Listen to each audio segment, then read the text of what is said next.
লুকোচুরি লিখেছেন রবীন্দ্রনাথ ঠাকুর। আমি যদি দুষ্টুমি করে চাপার গাছে চাপা হয়ে ফুটি, ভোরের বেলা মাগো ডালের পরে কচি পাতায় করি লুটোপুটি, তবে তুমি আমার কাছে হারো, তখন কি মা চিনতে আমায় পারো? তুমি ডাকো খোকা কোথায় ওরে, আমি শুধু হাসি চুপটি করে।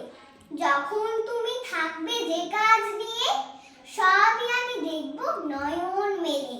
স্নানটি করে চাপার তলা দিয়ে আসবে তুমি পিঠেতে চুল ফেলে। এখান দিয়ে পুজোর ঘরে যাবে, দূরের থেকে ফুলের গন্ধ পাবে।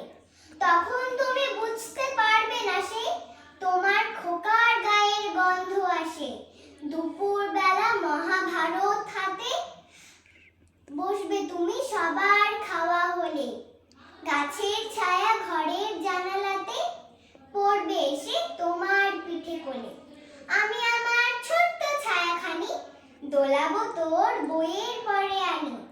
তখন তুমি বুঝতে পারবে না সে তোমার চোখে খোকার ছায়া ভাসে। সন্ধেবেলা প্রদীপ খানি জেলে যখন তুমি যাবে গোয়াল ঘরে, তখন আমি ফুলের খেলা খেলে টুক করে মা পড়বো বুয়ে ঝরে। আবার আমি তোমার খোকা হব, গল্প বলো তোমায় গিয়ে কব। তুমি বলবে দুষ্টু ছিলি কোথা, আমি বলবো বলবো না সে কথা। নমস্কার।